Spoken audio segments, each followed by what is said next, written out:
Alrighty, nerds. Today we're going to finish section 8.2's notes. And like I already told you before I started recording, tomorrow is going to be a practice day where we practice using our expansion and condensing rules. We'll practice solving using expanding and condensing rules because that's what we're about to use. And we'll practice word problems as well. So that's all for tomorrow. So starting right here. This might look like the same stuff that you did yesterday at the very beginning, solving a logarithmic equation, but it's not. And the reason why is because you can't cancel any structure in mathematics until that structure is alone, including a log base 2. So we cannot just simply use exponential base 2 at this step. If you attempt to use exponential base 2 right now, you're going to have all kinds of wrong math. You will get an answer. That answer is wrong, and it will be waiting for you on my test. Don't do that. Okay. And if you're currently a freshman sitting in this course and you have aspirations of going into the IB mathematics class that I teach, actually it might be in both IB math classes, so either a freshman or a sophomore, if you write exponential base 2 right now, you get no credit for the question. Even if you quote unquote knew what you meant and you get the right answer, you'll still get no credit for the question because you showed bad method. And if you show bad method, you get no credit. So, how are we actually supposed to do this? I can't cancel a logarithm until it's alone. So you might be thinking, fine, I'll subtract this to this side because then this one's alone. You're right. This one would be alone. But if you bring this over here, it's not alone still because it'll have a minus and a 4 in front of it. So again, not able to be canceled. At that point, you'd have a logarithm inside of, you'd have a logarithm inside of an exponential, and that isn't very pretty. So what do? What we do is we employ the product rule that says if you're adding two logarithms with the same base, you can actually make it one logarithm and multiply the arguments. You condense so that you have a single logarithm on that side.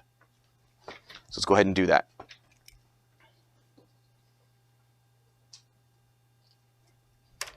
Because there's addition between these two logs and they have the same base, I can write them as a single logarithm with multiplication in the argument. I don't like seeing parentheses inside of parentheses, and that's the only reason why I'm going to use a bracket here, but realize it means the exact same thing as a parenthesis does. It's just nicer to look at instead of saying like big parentheses and small parentheses. That's confusing. But yeah, this plus sign becomes this multiplication dot. That's why they're both red. Okay? And there it is. Now the logarithm is alone. Now the logarithm can be canceled. Class, how do I cancel log base 2? Exponential base 2. Thank you, good little robots. All right. So we're going to put an exponential base 2 here and here. On the left side, those guys cancel, and I'm left with what will be a quadratic. 2 to the 4th is 16. It's ready to go. The reason why I know it's a quadratic is because you're going to distribute this x. X times x is x squared. X times positive 6 is positive 6x. And when you're trying to solve a quadratic, it cannot be done unless it's set equal to 0. So we have to subtract the 16 from both sides. So if I'm subtracting it from this side, I got to subtract it from this side, and it's going to leave me with x squared plus 6x minus 16 equals 0. And thank goodness, this is one of the easy ones, where there is no number in front of the x squared. And since there's no number in front of x squared, all we have to do is figure out what two numbers multiply to negative 16 that add to 6. Can someone tell me what two numbers that is? You said 8 and 2, but one of them's got to be negative. Negative 8 and positive 2. There we go. X minus 8, x plus 2. What did I? Yes. Who said that backwards and I believed him? X plus 8, x minus 2. There we go.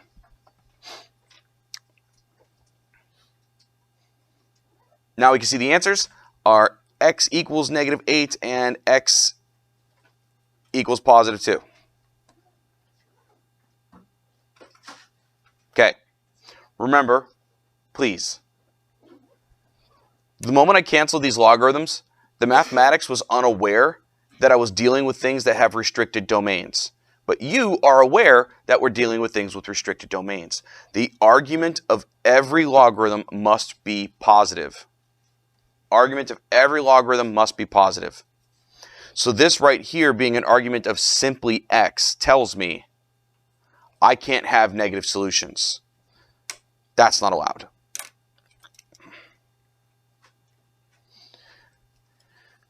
Once again, just like I said yesterday, negative answers are allowed as long as they don't make the argument negative.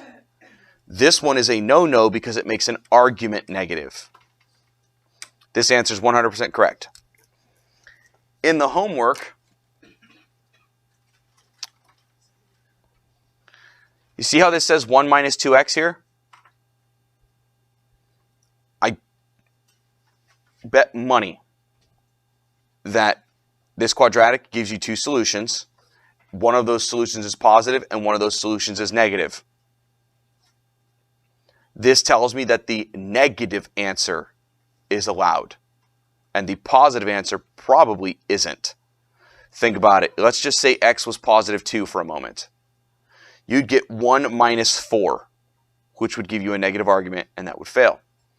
But if the answer was negative 4, you'd get 1 plus 8, which works perfectly. Okay? So there are plenty of times when the negative answers work, or the positive answers work, or both answers fail, or both answers are positive, or both answers are negative. It just all combinations of the things. Cool? I just don't want you immediately thinking negative answers are not allowed. No. They're fine. They're fine. Negative arguments are not allowed. So, Mr. M, how come every example you crossed off a negative? Because those examples are the easiest kind to make. That's why. And that's the only reason why. Okay? All right. Let's move on to part B. Oh, and I haven't forgotten that I need to upload an answer key to the homework. I was literally just waiting until I worked all the bugs out of it. I'm going to make an answer key for the version that I have on Schoology. Okay? So if you attempt to do those last two questions on the one I printed for you, obviously it won't be the same as what you're going to see on Schoology. Okay? Okay.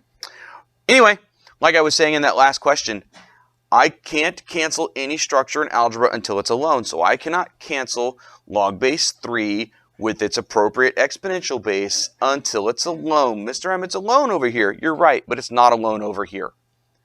And that is our issue. It's not alone over here. So who's got an idea for me? What could I do? Hunter, was that an idea? What do you got?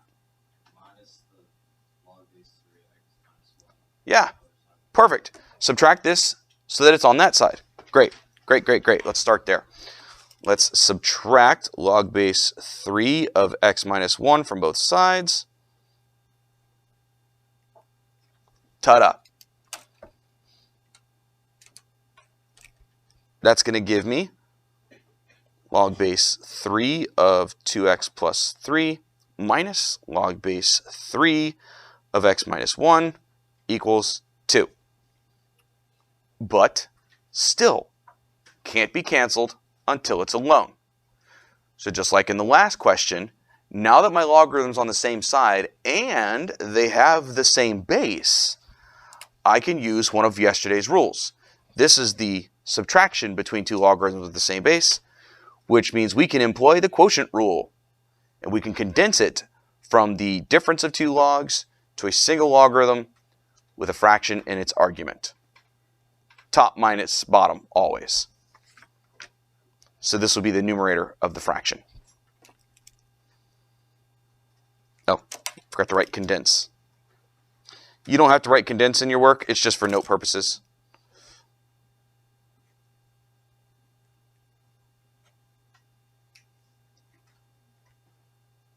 There.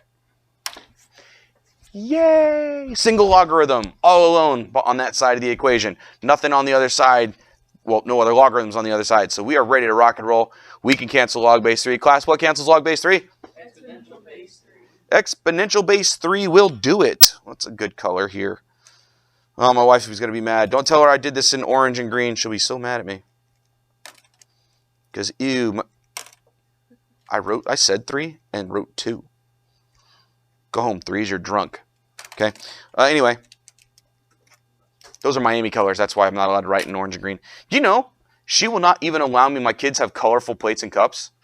If I wash the dishes and go to put them away, if I stack an orange or green cup next to, like one inside the other, she gets mad at me. She's crazy. She's nuts. You have to put colors between orange and green, apparently, in my household, because that's how much we hate Miami, I guess. Anyway,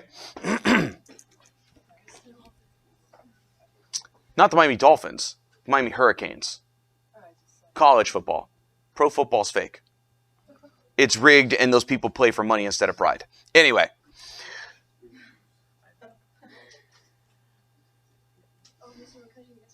Chicken butt. I don't know what. Oh, wait. No, you should tell me. On video, too. I want to know. Whoa, what? Wait, okay. So, Melissa, is it one of the things that I said yesterday? Is that what it is? Did one of the things I say yesterday, is it true? Oh, about volleyball. Oh, never mind. So it's not because Massimo's back. Okay, just making sure. All right, anyway. 3 squared is 9. Anyway. Hey, did you make the team? Is that what it is? Did she make the beach volleyball team? That's great. There's only like 2 of you, right? So that's pretty difficult to do.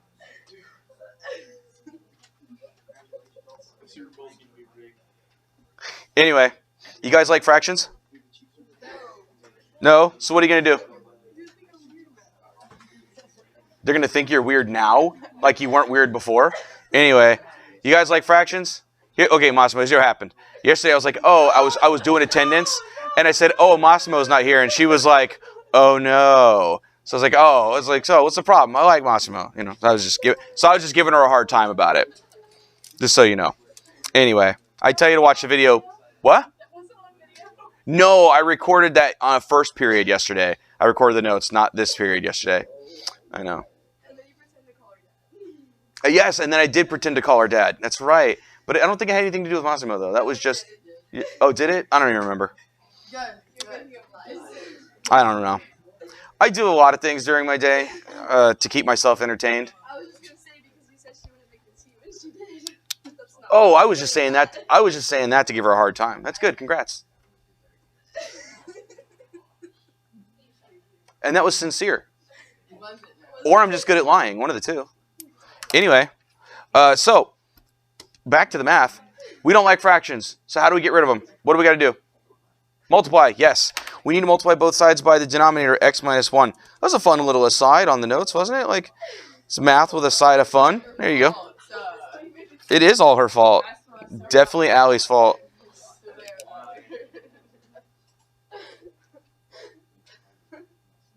There we go. This is actually an Algebra 1 question at this point because it's not even a quadratic. Could it have been a quadratic? Meaning, could I have made one of these an x squared so that after we multiplied to both sides, we had x squared? You need to bring it on with. Yes, I could. And will I do that in the homework? I don't think I did, to be honest with you. Will I put it on the test? Probably. Yes, ma'am. Lucy, what's up? That's 3 squared right here. I'm sorry. You know, the 9 came up when I was giving Melissa a hard time, so it was confusing. No, did you not hear me say? Okay, all right. So remember, I wrote a 2 by accident, and then I said 3, but I wrote 2. Then I put these little orange squiggles on the bottom, and I said, "Go home, 3s, you're drunk." Did you miss all of that? No, I was here for that. That's just like. So, but 3 squared. What do you see it? It's on video. It looks like weird. Well, if the people aren't listening to what I'm doing, and later on they just try to copy someone else's stuff and it looks bad, then that's their fault for not listening. You're right. Yeah. Anyway, goodness, we're never getting done. We're going to distribute this 9 here.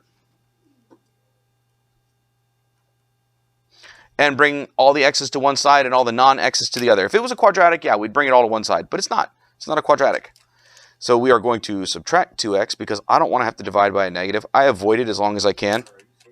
Yes, I'm very serious right now. And then I'm going to add a 9 to both sides. And it gets us 12 equals 7x. And the number of people that missed a question on the last test because of this step is staggering. Hey guys, how do you get x alone? Divide by 7. Do you know how many, if this was the test question, how many people said divide by 12 and would have said the answer? Not, whoa. I actually wasn't calling you out. I said the number of people. A ton of people did it. A bunch of people did it. A bunch of people did it. So I just want to make sure that we all get it out there that you gotta do it like that. It has nothing to do with you, Allie. Goodness. Anyway. Remember, the argument is not allowed to be negative. This is all addition and this is positive, so we're in good shape. Come right here. 12 divided by 7 is bigger than 1. Which means you're allowed to subtract 1 and you're fine. So it's done. Okay? Okay. Wait, before I move on. Anybody have questions for me? That question was very disjointed because... Yes, ma'am. Shh. Meaning, well, it wasn't a quadratic because I never had an x squared written anywhere and I never had to do any x times x anywhere. That's why. But I could have just as easily, like, say this had said x squared minus 1. Then when we distributed the 9, it would have been 9x squared minus 9, and then we would have brought it all to one side because at that point you have x's and x squareds. But when you don't have powers and no powers, like that kind of thing, then x is to one side, non-x is to the other. Okay. Boop. Okay. The loudness of a sound, L, in decibels is defined by L equals 10 times log base 10 of R. By the way, this is true. I didn't make this up. Where R is the relative intensity of the sound. So we don't have units for that. It's relative intensity.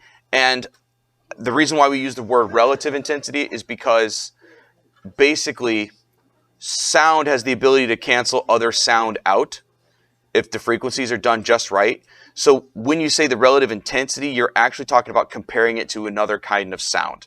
But for our purposes, we're just going to have a value for the relative intensity. Okay? This isn't a physics course, so we're just trying to practice the mathematics. So the decibels is determined by this equation that uses the relative intensity. A choir director wants to know how many members could sing while maintaining a safe level of sound, which is about 80 decibels. If one person has a relative intensity of 10 to the 6 when singing, how many people could sing to achieve a loudness of 80 decibels? Okay. So we know... What? Are they making fun of the way I'm saying decibels? Instead of saying decibels? Okay, well, let's go that route. Because if I say decibels, you might be tempted to spell it B-L-E-S because that's how things in English sound when they end with that noise. Yes? So I'm saying decibels because... Also, it's because a bell is a unit of measure, not a bull. A bell is a unit of measure. A decibel means 1/10 of a bull. See how weird that sounds to say? So, okay. Anyway, 80 decibels is going to be plugged in for L right there.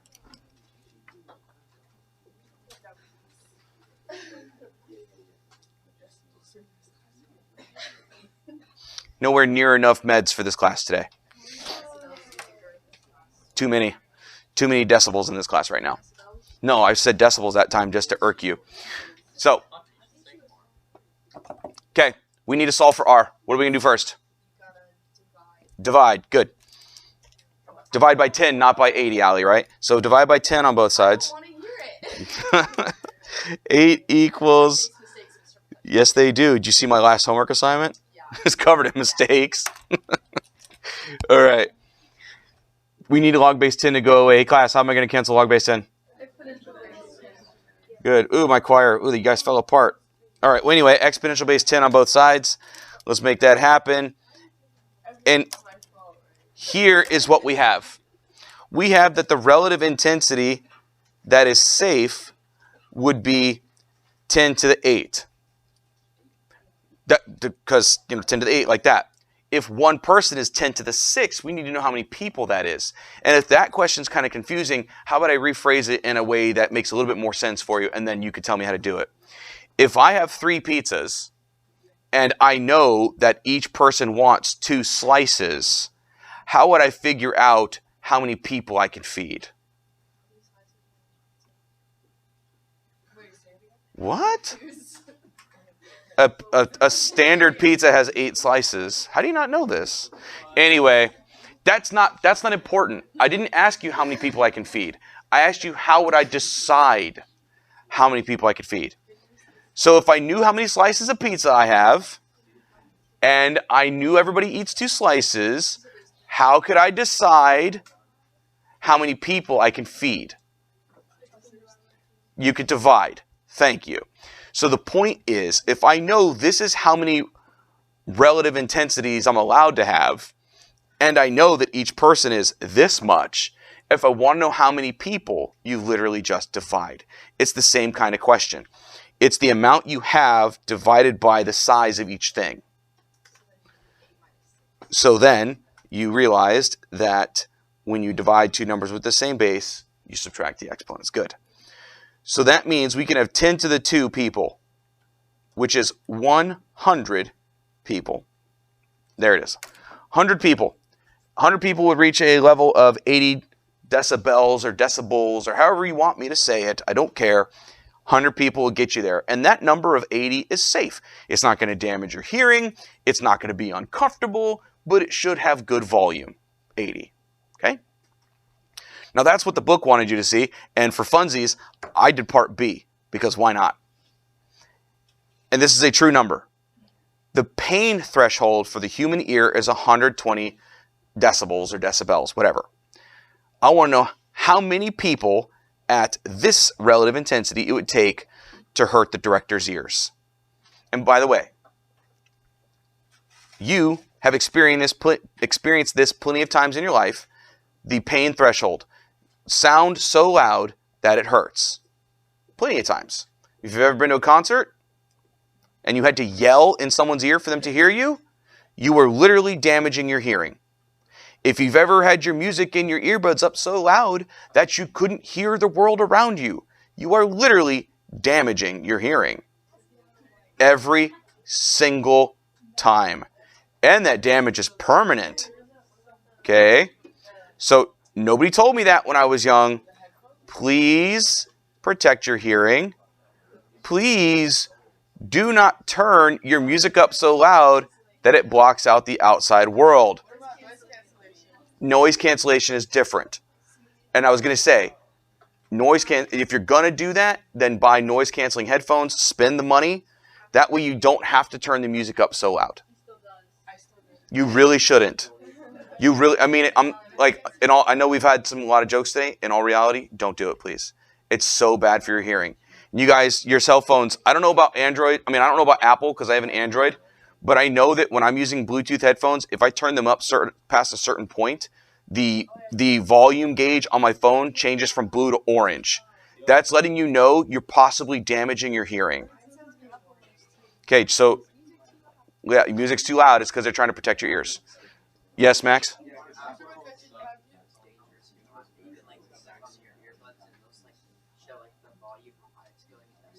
Oh, well? Yeah, because it's dangerous. You don't want to damage your hearing. It's not a joke. For real, though, protect your hearing, okay? If you go to a concert, put some earplugs in. You'll still be able to hear it and enjoy it, okay? Protect yourself. So the pain threshold's 120 decibels. Let's figure out how many people that's going to take. Ready? Ready. Let's do it. 120 is. Just like before, divide both sides by 10.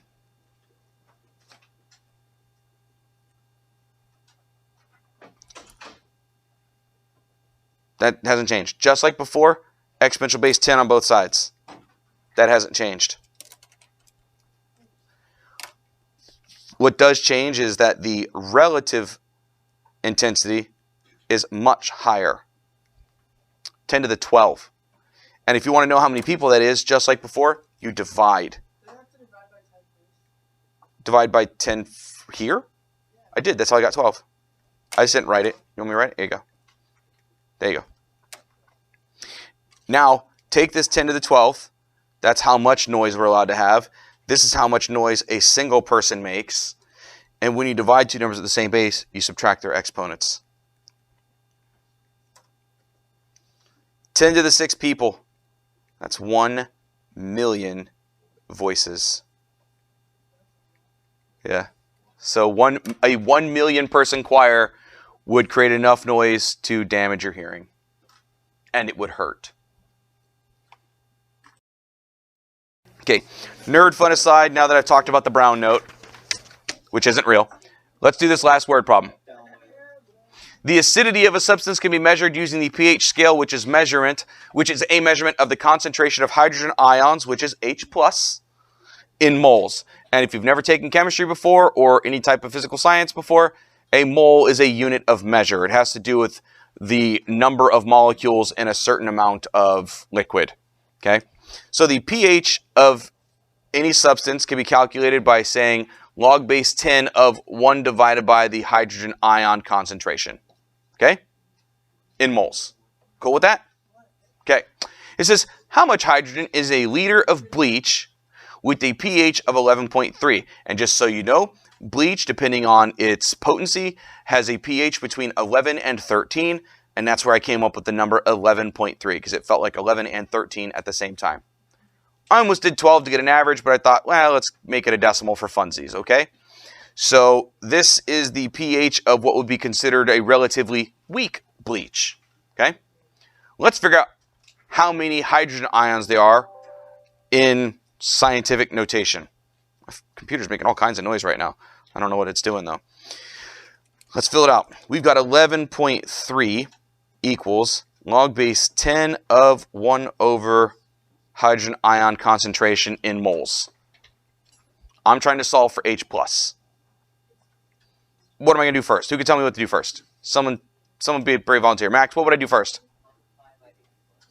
I can't multiply by H+ yet because it's hiding inside a logarithm. So what do I got to do first? Exponential base 10. Anyway, Gabriel's right. We need to cancel the log base 10 with an exponential base 10 on both sides. So we use exponential base 10 on both sides. Leave it as 10 to the 11.3 because that number's not pretty.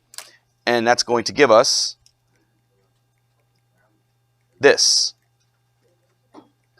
Now, Max, because H+ is in the bottom of the fraction, you probably don't like that.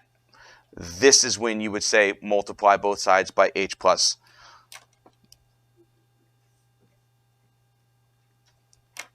So that's going to give us 10 to the 11.3 times the hydrogen ion concentration in moles equals 1. And last step, isolate H+ using what? Division. There it is. Dividing both sides by this exceptionally large number. And we're going to write our answer in scientific notation.